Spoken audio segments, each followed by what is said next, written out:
Teacher Kozub.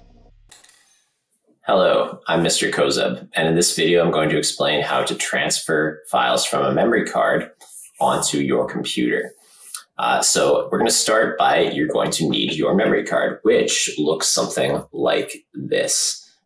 So hopefully you have your memory card and hopefully your photos are on it. So you'll need to get the memory card, and we'll need a way to take the files off of this card and put them onto the computer. And the way we'll need to do that is using what's called an SD card reader, which looks like this. So hopefully you'll have one of these as well. And you'll plug this into your computer into a USB slot, and the memory card basically will go into the device, and it will go in not like this, but actually like this. And it doesn't go in any further than that. So don't try to push it in any further, because you will damage the card, and we don't want that. So that's as far as it goes in. So once you've got it in here like this, you'll basically plug this into your computer, and then I'll show you the steps for how to do that. So let's do that right now. So I'm going to plug this device into my computer, into a USB port. And what might happen is it might pop up just like this and show me that the device has been plugged in, but it might not do that. So in case it doesn't, this is the next step that you'll need to do. So that next step will be to press on this button here, which is your File Explorer. And the File Explorer allows you to see everywhere on your computer, and we can then also see the memory card. Now, the way I like to do this is I actually make two windows here. So I make one window here, and I'm going to make it about half the size of the screen just by dragging the corner in. And then I'm going to go down here at the bottom, and I'm going to right click on this, and I'm going to go to File Explorer, and I'm basically just opening a new window, and I'm going to move it over here. Okay, and that's the first part.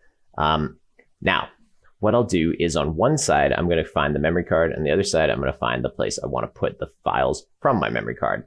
So let's start by finding the memory card over here, and I can look, and I might have my sidebar will look something like this. You might have to open up computer here, or you might just see EOS Digital right here on the side. And EOS Digital is in fact the memory card. So what I can do is click on it. And as soon as I click on it, I'm now looking at the files on my memory card. So here's the way these memory cards tend to be organized with their files. All your photos are going to be in the DCIM folder. Nothing of importance is going to be in this MISC folder, so you can just ignore it. And double click on DCIM. All right, you're given some other folders to look at. Now in this case, similar situation, all your files are going to be in one of these Canon folders. Depending on how many photos on your computer, you might have several Canon folders. It might say like 101 Canon, 102, 103, and it generally, that's just how the camera organizes the photos. So in this case, I only have a few pictures on my memory card, so I don't have a number of folders in here, but you might have more than one. If you have more than one folder, you might have to do a little bit of looking around to actually find your photos, but I'll give you some tips about how you can speed up that process as well. All right, so I'm going to double click on 100 Canon, and I'm going to see that there are some pictures, and these are the pictures, and I can double click on it, and it will open up. It actually opened in my other window. I use a program on my computer called ImageGlass to show this file. There's a different program that we use at the school computers, so you'll see that. But it basically will allow you to look at the different pictures, and I can maybe click on this one and see that that's a picture of looks like a door frame.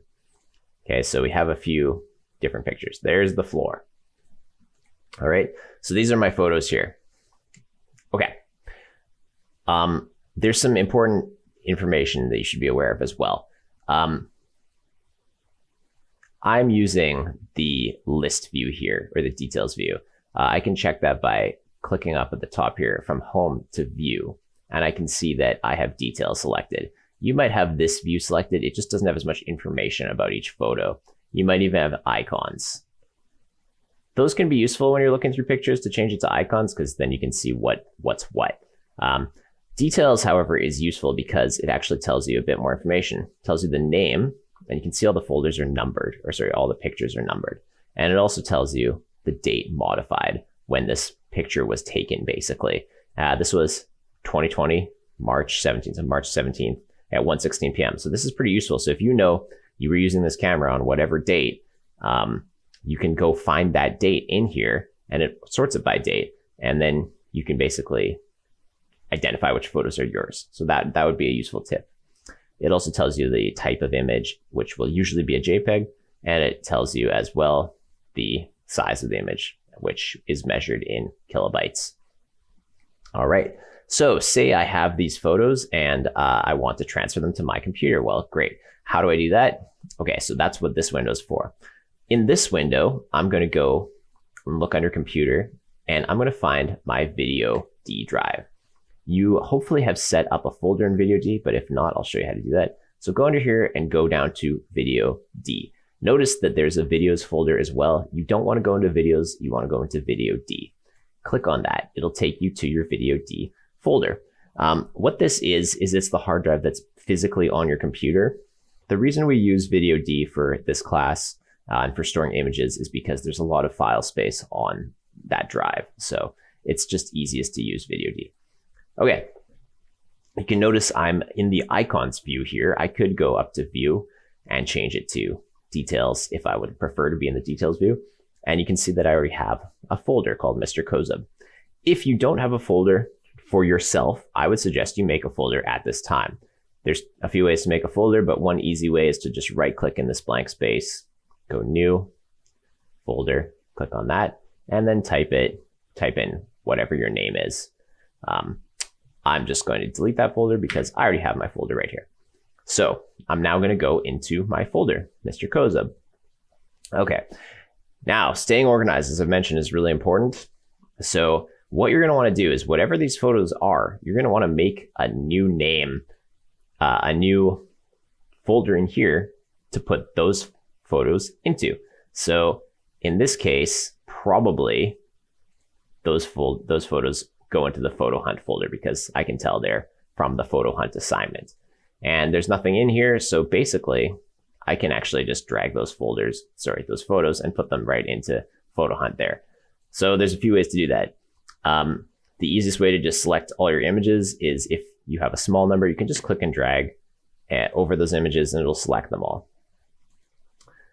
You might also want to take only a couple images. So one way to do that is if I say only want a few of these images, I can click on one and I can hold the control key on my keyboard and click and select all the other images that I would like. So in this case, I'm not selecting all the images, I'm just taking some of them. The other way to do is if you want everything is go Control A on your keyboard and it'll select all of those images. And finally, if I want a range of images that are like sequential, so say this image to this image, I can click up here, hold Shift on my keyboard and click on the last image I want, and it'll select images in that range as well. And I can then simply, to transfer, all I have to do is click and drag from here over into this folder. And you can see that when I hover over it, it says copy to photo hunt. And in fact, that's what I want to do. But actually, I want to do all the images. So I'm just going to go drop this back here and no, I'm not going to copy it. I'm just going to let it go. And in this case, I'm going to select all of these images. I'm going to click and drag all of them into photo hunt. And you can see that it says seven images, copy to photo hunt. That's what I want to do. So I'm going to let it go and it will copy those images. Now, depending on how many images you have, a dialog box might pop up and it might take some time to copy, or it might be very quick like it was here. Now I'm going to double click into photo hunt and I can see those images in here. And you can see that here I'm in large icons view. And again, I can change it to extra large or details if I prefer that view. Okay, so now these photos are in fact on my computer here on Mr. Kozub, the Mr. Kozub folder in photo hunt. So at this point, these files are on my computer and I can now eject this memory card and I don't need it anymore. I don't need to access the files from a memory card there on the computer. And you'll see that they look the same between both windows, but you'll see that the path for where these files are is different. In this case, it says it's in the EOS memory card. In this case, it says it's on my computer in Video D. All right. The last thing to do is to eject this card, which you can do by going to EOS Digital down here, right-clicking, and going to eject. It should then eject. It'll say safe to remove. And then I can close this window, and that is that.